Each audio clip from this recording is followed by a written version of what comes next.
focused around encouraging social workers to remain streamlined on the basic values of social work. You also, yeah, and you have been a former head of social work department at Edinburgh University. So I don't want to take a lot of the time that my colleagues and the participants today would miss out if I carry on. Without further ado, I want them to listen to you. So over to you, Dr. George. Thank you, Dimple. That's very, very kind of you. And I don't think I deserve all those things. It's part of our life that, once you are at the university, we need to do all these things anyway. Thank you. Can you all hear me? Okay, great. Thank you. Happy Social Work Day to everyone. As Dimple said, I am Dr. George Palatil. I'm a professor of social work and refugee studies at the University of Edinburgh. This year's World Social Work Day theme is co-building hope and harmony in fractured times. It also underpins a practice, Harambe, which in Swahili means all pulled together, a call to unite a divided society. It's a moment to pause, reflect, and reconnect. This World Social Work Day feels a little different to me. I think it's because of everything that's going on around us, around the world. The sense that conflict is spreading, that one place after another is being pulled into it. And in the work we do, these things don't stay out there, they come very close. They show up in people's lives, our lives, in our families' lives, in the stories we hear, sometimes in what people can't quite bring themselves to say. And I have been thinking, what does it actually mean to talk about hope at a time like this, when there is war raging, countries being destroyed, people being forcefully displaced, when those with power seem to not care? Hope at this time doesn't feel like a big word to me. It feels much smaller, quieter. It's in the moments we sit with someone and don't rush them. In the times when someone feels heard, maybe after a long time of being not heard at all. In the ways people keep going, not because things are easy, but because they have to, and somehow they find a way. That's where I see hope.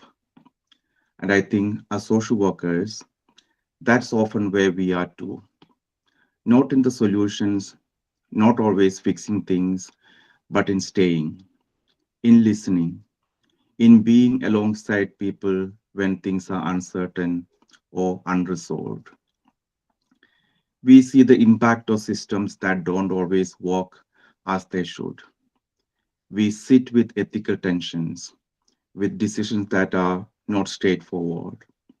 And still, we try to hold on to something steady: dignity, respect, the belief that people are more than what has happened to them.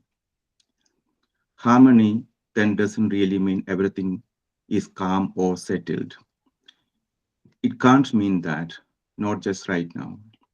Maybe it's more about how we keep walking towards fairness, how we notice where power sits, and how we try, in small and larger ways, to shift things so that people are not left carrying so much on their own. For me, this work has never felt only professional. It's always been personal as well. In the work I do, most of which is with refugees, as Dimple talked about earlier, it asks something of us to stay open even when it's hard, to keep listening when things feel overwhelming, and not turn away. So today doesn't feel like a celebration in the usual sense. It feels more like a pause, a time to reflect, a moment to remember why this work matters to us. And maybe to quietly hold on to this, that even now, even in the middle of all this, hope is still being made, not in big gestures, but in the everyday ways people show up for each other. That's what we see everywhere. People holding on to that hope that one day things will be different. And we are part of that. That even in fractured times, we continue to build relationships, trust, and possibility, that we do not turn away from what is difficult, and that together with communities we walk alongside, we keep alive something essential. As Joachim Mumba, IFSW president, said, social workers are present in every corner of society, standing alongside communities as they navigate adversity. We walk with people as they rebuild bonds, restore trust, and strengthen resilience.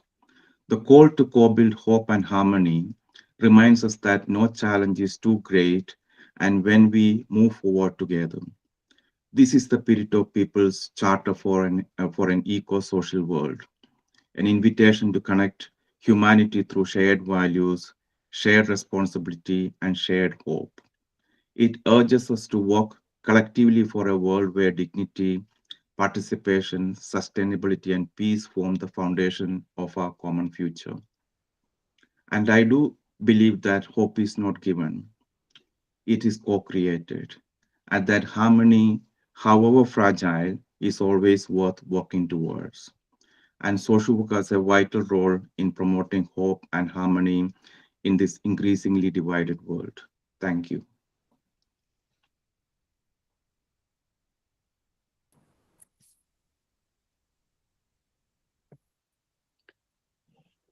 Thank you, Dr. Palatil, for your very inspiring message. And yes, in the world that is so fragmented, this is a time to pause and reflect and rejuvenate ourselves, because it's a greater call than ever before in the milieu in which we live today. Thank you very much for that. Um, I know we might have some questions, we might have some clarification that the group may would want to ask. Who, just for the sake of time and so that we can hear everybody in one go, I'm going to request if we can write down our questions and hold on to them. And we're going to have time at the end of the presentation to take your questions. I hope that's okay with all of you. I would like to invite another very prestigious personality in our midst, Luke Jojigan. I hope I'm pronouncing your surname correctly, Mr. Jojigan. Uh, Yeah, it's Gagan, but call me Luke. Gagan. Oh, you see, I knew I was messing it up. Don't worry. Okay. It's a name that nobody can manage. Hello, everybody. Hello, hello. I suddenly realised that I didn't know how to share slides in Google Meet, so bear with me and see if I can get it right. Okay. Luke, I think she hasn't finished introducing you. Yeah. S- So, Mr. Gagan, while you are sorting your slides out, let our participants know who you are and what the great contribution that you have made to the field of social work. So, for while Luke is sorting, Mr. Gagan is sorting out the slides. Let me tell you, Mr. Gagan is a qualified social worker and is the head of policy and research at British Association of Social Workers. We lovingly call it BASWA, and yeah, Luke believes in, and I really was struck when I heard and read that um, adult social services and impact of it is going to be felt by all of us at one point sooner or later, and therefore it is so very important that we share the practical knowledge and expertise of the individuals and the common good. And the acronym that you have created, impact, that was another very important and interesting thing, was improving adult care together. And that's your major contribution to social work. And so impact, shortly called, lovingly called, brings brings together the opportunities and also an occasion to share knowledge, expertise, and shared experiences of good practice, especially with regard to adult social care. So I'm going to leave the floor to you, Mr. Gagan. Right. Can you all see the slide? Yes, we can. Yes. Fantastic. That's amazing. Hey. Okay, it's a real privilege to be here. Thank you very much for the invite. Some familiar faces. Hello, Chantal. Nice to see you. I thought before starting this, I should tell you a little bit about me. This picture is my grandfather and grandmother, and it was taken in India around the mid 1920s, late 1920s, so about 100 years ago. And my grandfather was a Tamil. He was born in what was then Bangalore, now Bengaluru. And at the age of 18, he came to study in the UK.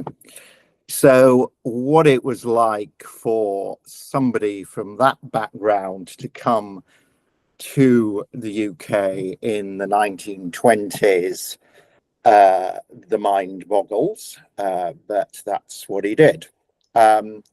And when he was at college, he met my grandmother, and she was of Irish descent, and the family had been living in England for a few years, and they fell in love. And my grandmother's family rejected her because she was, well, you can imagine the racist language that she may have suffered. And when she was 21, they moved back to India, and they settled in Ahmedabad. And then when they retired, they moved back to Bangalore. And they then died there in the 1970s.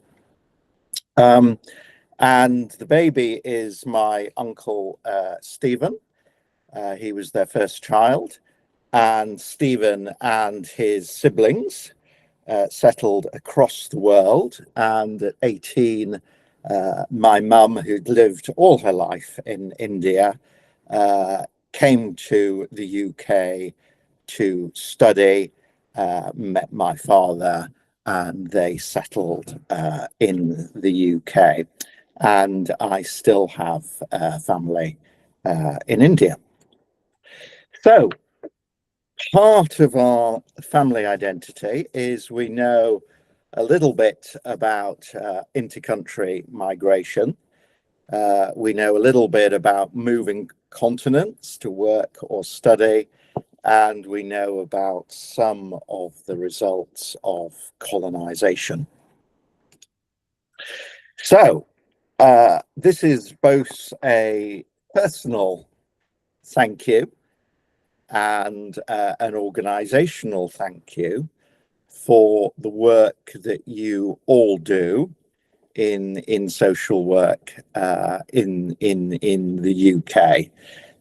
It is the most demanding of jobs, and as well as all the usual challenges of too much work and not enough resources. Quite a few of the people we work with are angry and bitter, and we bear the brunt of that. And I'm afraid to say that racism is alive and well in the UK, and sometimes they're angry and bitter and racist as well. So it's all the more important to say well done and thank you for the work you do.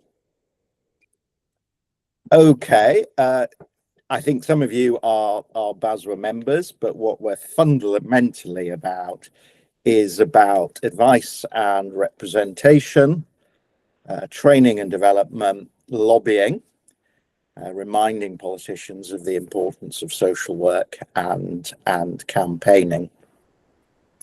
And it's particularly important to say something about advice and representation. Quite unusually, I was in frontline social work before I came and did this job for BASWA, and we had a lot of bullying in the organisation by the managers, and our head of service was particularly problematic, shall we say. And that's what caused me to join BASWA, because I felt we were working with very vulnerable children, and I felt if something went wrong, uh, the individual would be blamed, and I needed some support for that. So I rejoined BASWA. I'd been a member of BASWA earlier in my career in 2009, and have been, active and then working for the organisation since then. And I think advice and representation is so important. It's nice to have a backstop of information, so we can say, is this sexism? Is this racism? What can I do about it? What steps can I take to make sure that it doesn't get any worse? And if push comes to shove, will somebody be in my corner? And that's what the advice and representation service at BASWA does. There is no shame in needing that service. If I've been a victim of this stuff and I'm white, male, heterosexual, how challenging is it for people in minority groups? So that advice and representation is why I joined BASWA, and it's still the number one why people say they join or why they remain members of BASWA. We've had quite a lot of success with talking to politicians. The current government is a bit more sympathetic than the last government, and that's something which particularly I'm responsible for at BASWA. Part of that lobbying is campaigning, and that's what I want to say something about next. Okay. So, World Social Work Day logo, which you're all very familiar, and it's about unity, it's about mutual support, it's about shared responsibility, pulling together, all for one. So where are we in the UK? Well, the government is proposing to change the arrangements on earned settlement, right? And you will be very familiar with this, I guess, is that they're moving it from 5 years to 10 years is the proposal, and it will also be harder for students as well. And our view is that migrants deserve security, they deserve respect, and moving the goalposts for those already living and working in the UK is unfair, right? I think we can share the slides afterwards. But we have launched a petition that these changes do not go ahead, and we will be actively campaigning and lobbying the government to make sure that for public sector workers, all social workers, that is, we retain the 5-year pathway. And this not only makes ethical and moral sense, it makes practical sense. In the UK, we are so dependent on social workers who've trained and qualified abroad and have brought their wisdom and practice skills and experience to work in the UK. So that's all I'm going to say. I hope that's helpful. And the next challenge I have is, how do I get rid of this screen and show? Stop sharing PowerPoint. Right. Is the slide down? Yes. Yes, it is. Yeah. Oh, and Harry, nice to see you too. Yes. Hi, Luke. Good. Thank you very much. As I said, we would have some clarifications or questions. We'll park them before right now, and then we'll take it at the end of the sessions when all the guests have finished or given their input. I would like to kindly call upon Chantel Thomas. Chantel, it's so lovely to see you once again. Hello, good morning. Good morning. Yeah, and I just want to, I don't know where do I begin because you have another, what do you call it, a billion of things that you've done for social work, for Black women social workers, and for anti-racist social work in general as such. So your contribution has been massive. So thank you for that. So you're an activist, a founder, and a director of anti-racist movement. And I love that. It's not your side hustle. It's actually your charism. It's your call. It's your vocation. And that's so refreshing and reviving to hear that. Um, I just want to share the the the your in your speech when you won the award for social justice in 2024. I like the sentence that you made, that it's a space where we do not have to apologize and explain or make excuses for who we are. Absolutely. Yeah, and I think that's in the present day and age, I think that's so apt, that we don't have to apologize for who we are.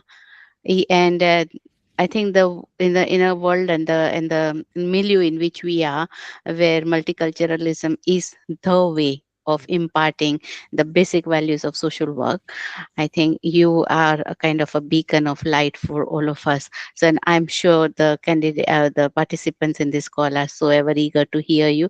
So I'm going to leave the floor to you, Chantal.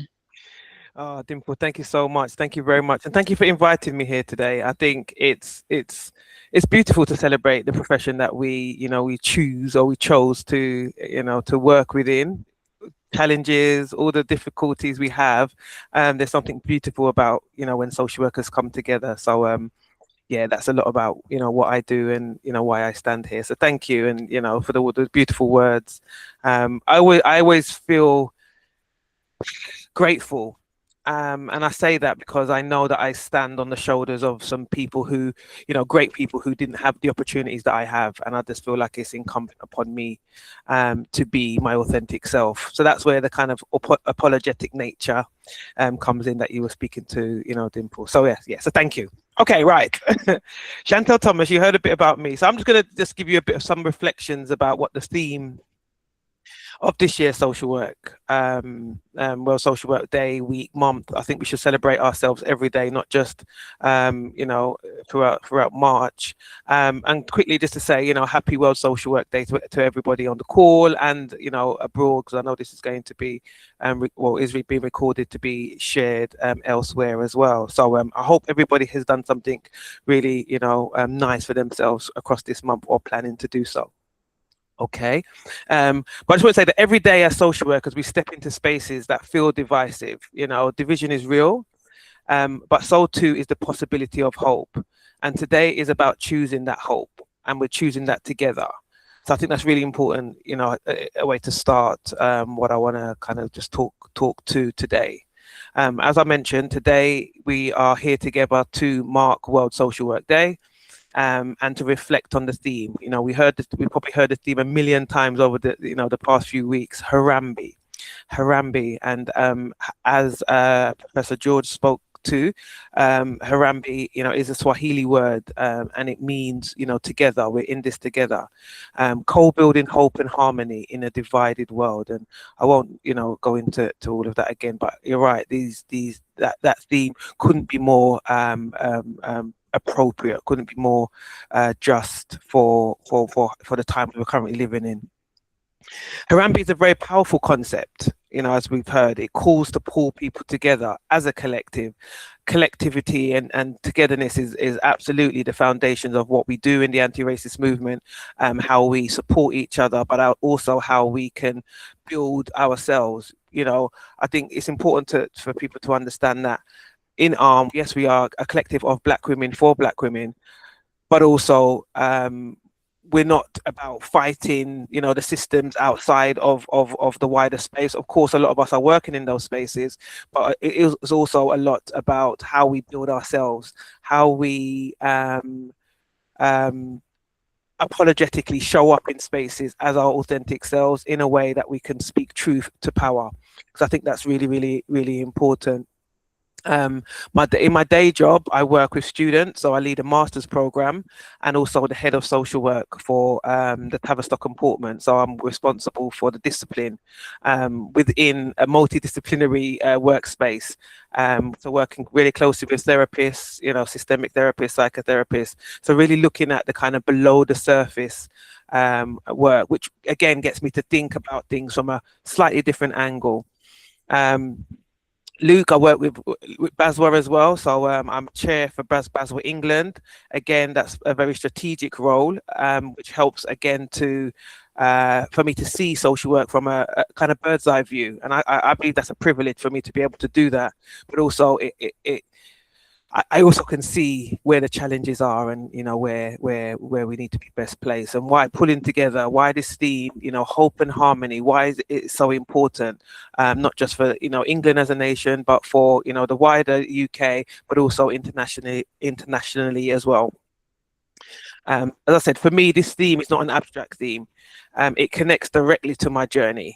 So as a social worker, as an educator, and as someone leading the anti-racist movement, my work has always been centered on kind of equity, equality, inclusion, challenging systemic injustice, and particularly within, the spaces in which I work, but also personally as well. I'm a Black woman. So, when I step out my house, people don't see all the fancy titles. They just see me as a Black woman and will judge me accordingly.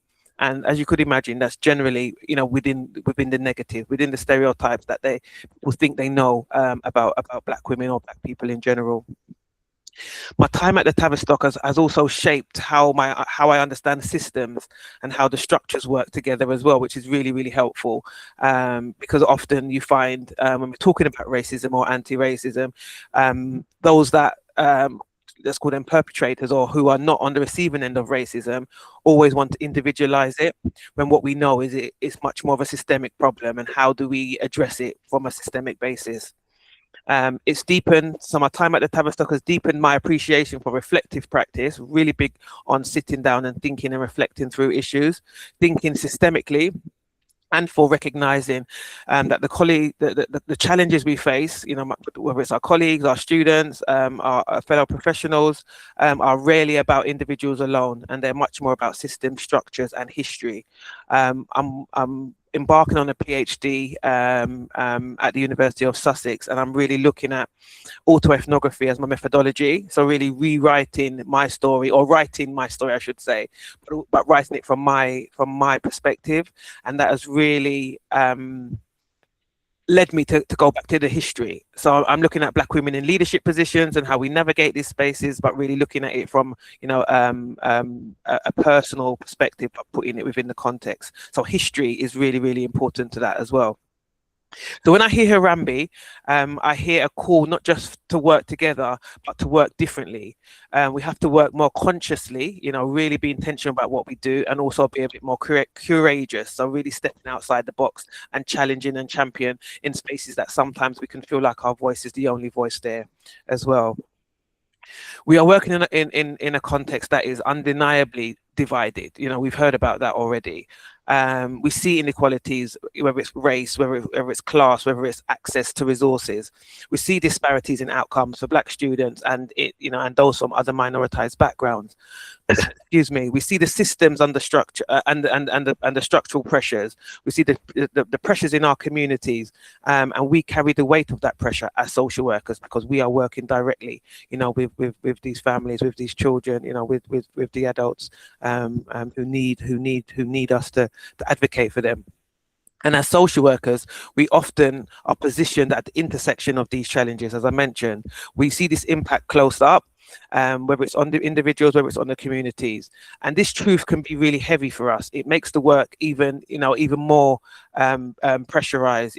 We've heard about the systems, we've heard about the context, we've heard about the workload, we've heard about the environment as well. And the type of work that we do just is that's an added layer, isn't it? It's an added layer of kind of emotional toil that we need to be kind of aware of as well.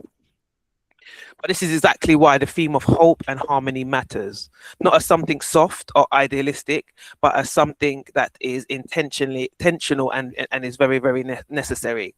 Co-building is not just about collaboration. It's not just about that in the name, because we hear these co-creations and all of those terms quite frequently. But it's much more to do with actually sharing the power sharing. What does that mean? So it asks us to see who is at the table, whose voices are being heard, but also whose voices are not there, whose voices are missed out, or whose voices are overlooked. We have to question these things.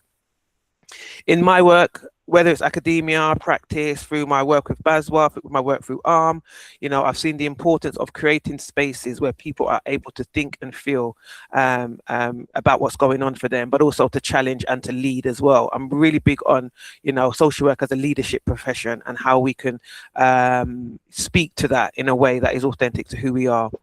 Co-building means moving away from doing to our communities, to doing with them, working together with them and not telling them what we think that they need.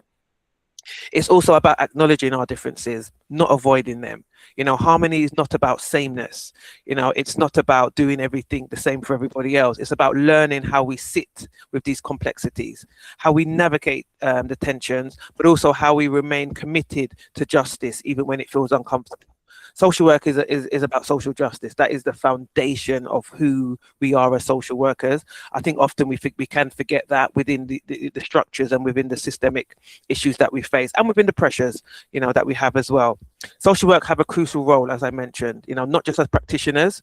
We are advocates, we are disruptors, but we're also bridge builders. And we've heard about that as well today.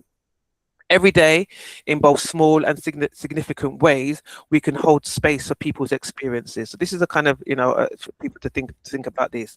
We can challenge equality in whatever spaces we are in. We can support change within the systems as well. So we're not just about, dismantling and stuff, but we're also thinking about what change would look like and how, what our skills are and what our responsibilities and accountability are within those spaces. But it matters. The conversations you have, the relationships you build, the decisions you make, they all contribute to sharing and shaping a much more hopeful and just a society, with better outcomes as well. So as we look to the future, particularly in times of change and transitions, it's important that we hold on to what matters most. Harambe reminds us that we are stronger together. It invites us to continue challenging justice.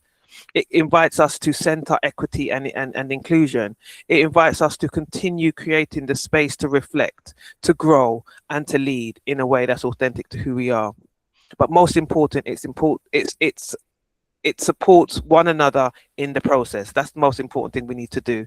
So today is not just a celebration. We've heard that. It's also about a recognition of the work that we do, recognition on the impact that we have, and a recognition that even in a divided world, hope is something we can build together. So I'm just going to leave you with this, So as we leave today, let us not just reflect on hope and harmony. Let us commit to creating them together in every space that we enter. Thank you very much.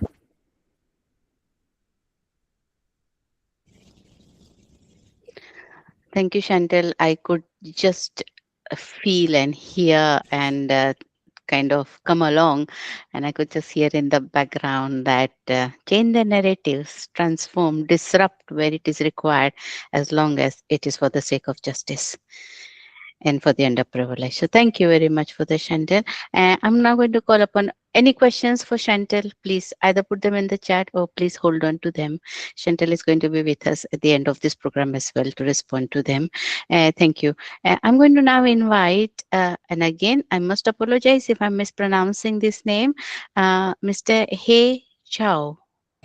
Yeah, you pronounce exactly extremely correct. Okay, well done to me. I'm like, I always believe name is something so precious to everyone, and I must get it right. And I'm like kind of hooked up to that idea, So that's why I keep apologizing. So thank you for joining in this morning session, Mr. Shao. So you are a program manager at UK Welcomes Refugee, which is a kind of such a significant work in this current scenario and a milieu, and that's going to get all the more significant and all the more required as the days are coming up and see what's happening around the world. So your charity supports refugees from around the world. You are yourself a social worker, and you have extensive experience in youth and community work. You have worked as a social worker, lecturer, field supervisor, both here in the UK and in Hong Kong, and you do bring a wealth of experience, because I don't know, some of you who have known this, I do something on the different value base on the Asian society or African societies and Western societies. They're like basic differences in the community value base that both the societies hold. And so when you come in from another part of the world, you do bring the difference, and the difference that difference can make to the work that we do. You do play a key role in welcoming refugees, the mission that you have built around, and believing that immigrants bring rich heritage, knowledge, and wisdom to the UK to contribute to the UK society. And so we are all very, very excited to hear you, Mr. Shao, and I'm going to leave the floor to you. Thank you so much for your introduction. First of all, Namaskaram, and nice to meet you all. And thank you for your invitation. And I would like to feedback to the guest speaker before first, because I found that your sharing amazing. You talk about history, identity, and it is very critical and inspiring. And I hope I can contribute after your sharing. Yeah. I'd like to share a bit about my screen. I hope you can see it right now. Can you? Yeah. Yeah. It's No. just coming up. Yeah, Birmingham. So your sharing is amazing because I love that. And That's also good. Mr. Shao, do you want to minimize the screen, because there are two dual screens shared? So if you can minimize one, then we can have only your slides. Okay. Let me try. That's the one. Yeah, that's the one that you're dragging down. That's the one that needs to be. Okay. Lovely. Thank you very much. Okay. Thank you. Let's go. Why the reason why I like your sharing, because that is exactly social work. It is not something about only individual, but it is community, it is value, it is human dignity. That is what we learn social work in our university, what we learn from our senior mentors. That is the truth of social work. I love that. I got some refreshment from your sharing. So I love this sharing in the morning. And let me introduce myself. I am Hey. I'm a program manager from a UK charity, UK Welcomes Refugee, and we got a special program, UK Welcomes Hong Konger. Within UK Welcomes Hong Konger, I'd like to support the overseas social worker, because I got casework from Hong Kong, I got casework from India, Korea, and every country as well, because we are one of the contact points for the overseas social worker. So sometimes I just got some inquiry from overseas. They would like to come to UK and become a social worker. I will support them from license transfer and induction to the social work center in UK in every aspect. So that is some of my background. Originally, I am a social worker from Hong Kong, and I registered in UK as well. And I also teach social work in the university from Hong Kong, and I also teach social work in Kingston. I used to. That is some of my background. And about our organization, we support the refugee from worldwide, those who would like to come to UK because different reason, because of war, because of different incident, they would like to come to UK. We will support them and settle their life in UK. That is our charity's mission. Um, First of all, I would like to say thank you to all of you. Because you spend lots of time to study social work and become a social worker. Social worker contribute so much to the society. But sometimes it is not good for social workers' mental well-being. So I would like to say thank you to you. You keep your job, you keep your mental well-being healthy, and keep your momentum to contribute in the society. It is totally not easy. So we always mention some sentence just like saying that we only live once. But I would like to mention, as a social worker, you not only live once, because in giving, we live 1,000 times over. We serve the family, we serve the community, we just participate in others' life, in other families' life for many, many times. So although we can only live once in our life, we it seems that we got more experience in different people's life. Just an example, maybe we haven't got experience to be a parent um, in our life, but because I got experience in family work, I work with those kind of parents, children, youth. Now, when I become a parent, I got 2 kids. I know how to serve them. I know how to communicate with them. That is some privilege as becoming a social worker. I think it is always not easy to become a social worker, but it is even more difficult to be an overseas social worker. You are lucky because you got UKMSW, but I am not lucky in that way. I registered in UK. I think around 5 years ago. At that time, we got lost so much information from Hong Kong to about how to register to be a social worker in UK. So I studied those kind of policy from Social Work England, and then I tried to register, and finally I got it. And then, because that is a big change in Hong Kong, there are our city become destroyed by the China, and there are brainwashing program to the kids, something like that. Lots of things happen, and lots of Hong Konger they would like to move to UK, and there are lots of Hong Kong social worker they would like to transfer the license to UK, but they got no key information about how to do that.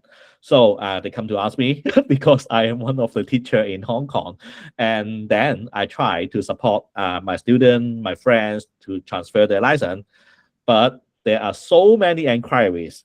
I support my friend, more than 20 of them, just like casework, and then they become more. The inquiries become more and more and more than 100. So I found that I got no time enough to respond them one by one, and then I broadcast the information in YouTube. I translate those kind of information from social England to become Cantonese so that I can support more people. And then I build up a group. I build up something just like a mentorship program. Well, I try to mobilize those who register to become the mentor of those who would like to register. So mutual support group. I think social work for me, it is not only a job, it is some kind of mission and hobby sometimes. So in my daily life, I always would like to support those kind of people, especially my social work student. Um, when we move to UK, I think it is not easy because although we got experience, but as a migrant, those kind of information about how to register, how to become a social worker, or some practical knowledge are brand new to us. But it is quite funny that UK need to have more social worker because the current vacancy in council are crazy, around 50% to 20% vacancy in some of the councils. So they want more social workers. The government, the UK government, try to use different method to train up different social worker so that they got more manpower. But in the past 10 to 20 years, different campaign is not that successful. So now they try to turn their attention to overseas social worker. That is what we try to advocate as well, because the idea is quite simple. There are lots of experienced, great people, great overseas social worker in UK already. They need a job, but the councils, they need social worker. It would be a perfect match, I think. So if we can do that, if we can match such kind of need, it would be so great. And we found that overseas social worker, they are brilliant. You are brilliant because you got different skills and your knowledge are capable to become the social worker in UK. For example, we do a research before. We found that the grade in their supervision are relatively high. Yeah, you did a great job. And it is some kind of repetition from UK as well. And we found that most of us are familiar with the UK legal system. And I found that the senior petitioner in UK, they will like overseas social worker because they found that that is some taste of old social work in UK. What I mean is that the new trend of the social worker training in UK tends to become more individualization. But originally in social work, we should have more community work. We should got the discussion about human dignity. We should have the angle of structural social work and policy advocacy. The overseas social worker got that vision. So some of the senior social worker in UK, they love that. Oh, it is just like the Asian time in UK. We love that.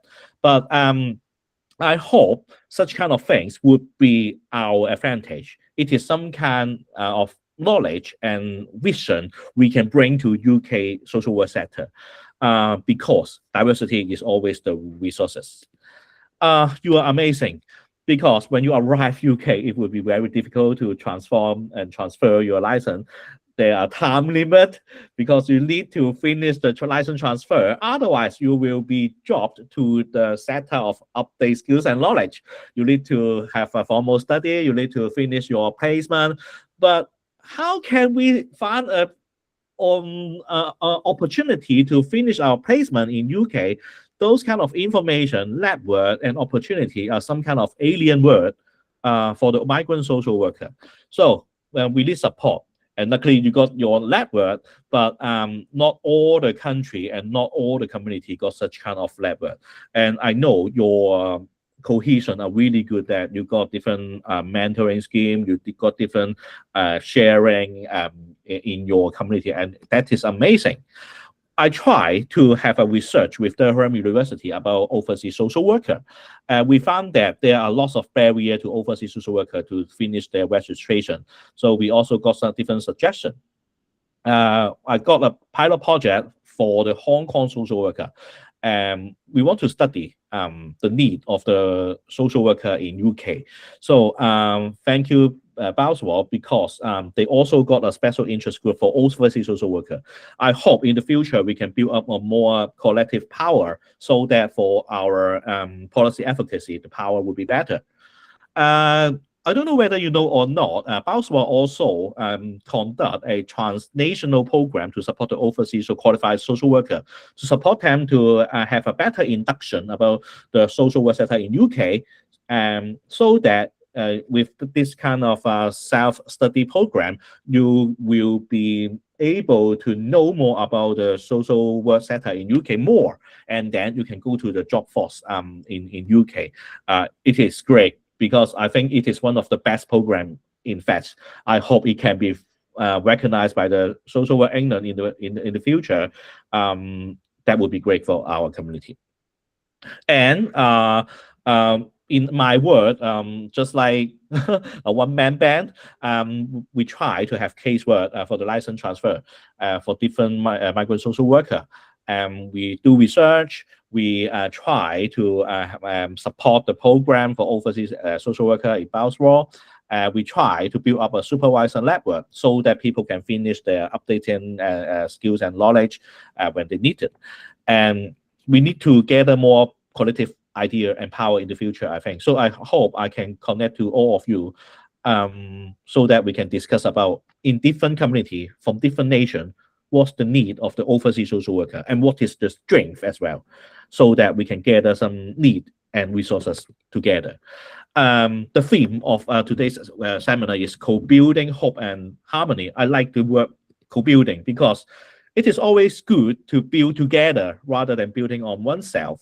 I hope let's build up some consortium together so that we're gonna catch them all. Pokemon's slogan. I mean, we can do more for the people in UK.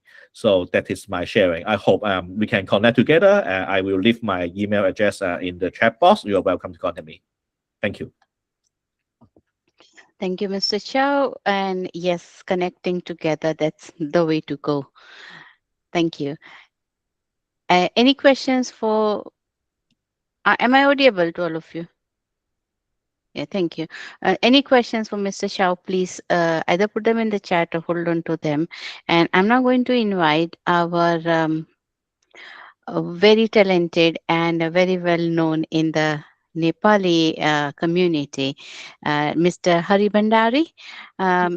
Mr. Hari Bhandari is a founder and CEO of Gurkha Center, which is a UK-based organization which is extremely dedicated towards supporting Gurkha veterans, the widows, and their families. It is for us a privilege and joy to know that Mr. Bhandari is also a social worker and is a social worker from Brunel University and registered and practicing in hospital discharge, community assessment, and mental health teams. So thank you, Mr. Bhandari, for joining us. We're aware of all the leadership and advocacy that you provided to Gurkha Center and tailoring support towards ensuring that people who fought for the country, their families are also looked after. And you yourself have the experience of being a frontline soldier. And I'm sure it came with its own challenges, traumas, responses, conflict of values, and at times choosing the better side or the right side. And I'm sure the participants can't wait to hear you, your experiences, and your contribution. So over to you. The floor is yours, Mr. Bhandari. Thank you. If I could share a screen, or maybe not, that's okay. So yeah, thank you so much. Good morning, respected colleagues, fellow social workers, and distinguished guests. It is a privilege to join you today in celebrating Social Work Day and reflecting on this year's theme, co-building hope and harmony. In my work with the Gurkha Center, I support Gurkha veterans, widows, and families who continue to face structural, cultural, and linguistic barriers in accessing health and social care. For many, hope begins with small but meaningful interventions. For example, accessing a GP, understanding their rights, or navigating complex systems with dignity. My work also extends beyond local practice into international collaboration. I have been supporting international social workers from India, mainly members from the UKMSW forum itself, to achieve their professional registration in the UK through structured placement opportunities. At the same time, I'm engaging with leaders of social work education in Nepal to build pathways for Nepali social workers, creating opportunities for placement, further study, and professional practice.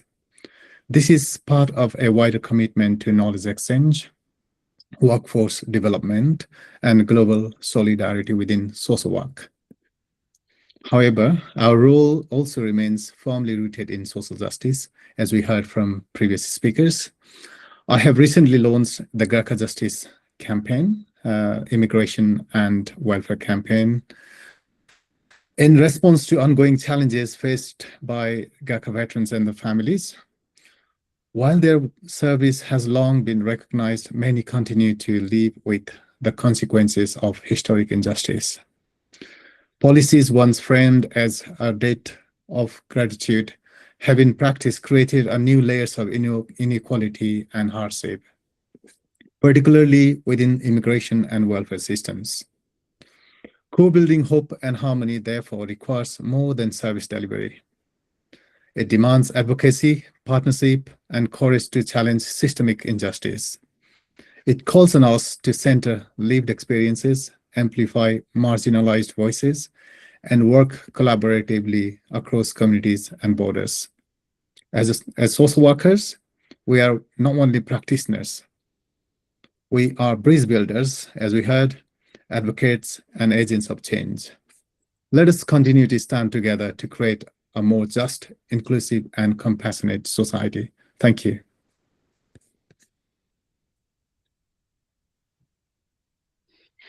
Thank you, Mr. Bhandari. That was short and punchy. Thank you. Love to hear that. And yes, as the theme says, and some of the the dignities and the veterans in social work has already made some of the statements on the theme. And one of the things that pops up is also leadership cannot be just standing aloof and aside. Leadership means getting involved into bringing that social justice that we're talking about. And that's what you're doing, Mr. Bandari. So thank you for your input this afternoon. And I think that brings us to the end of all the speakers' input for today. And I want to say a massive, huge thank you for very unique coming, the same theme coming from a different perspective and different viewpoint. But the common thread among all of that was it is the covenant to the society.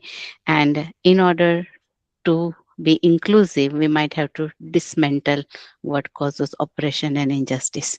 Because as long as there's oppression and injustice, there cannot be inclusiveness, there cannot be togetherness, there cannot be oneness, harmony. And harmony doesn't mean uniformity, harmony means more bespoke services. And so thank you very much for that. I'm going to hand over the floor to Vishal, who will take the questions, Vishal.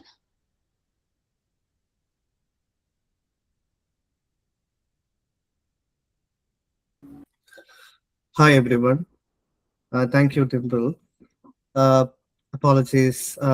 My camera is playing too much, so I may not be able to show my face to all of you. Even though with the speakers, I was in touch via the official MSW forum email.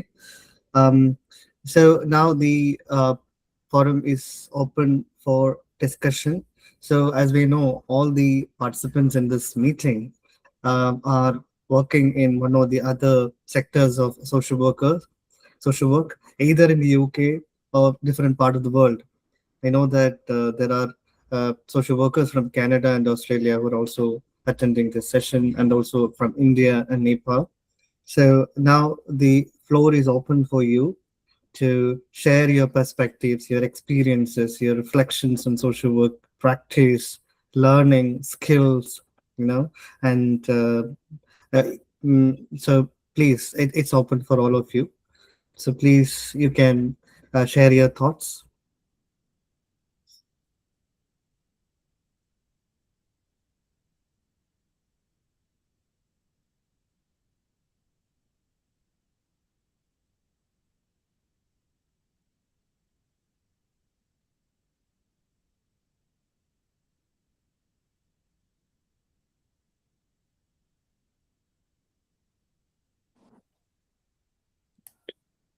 Vishal, I don't know whether you may need to unmute everybody or I don't know how you plan to Yeah, do so that. basically what I meant was those who would like to, sorry, apologies for not clarifying it.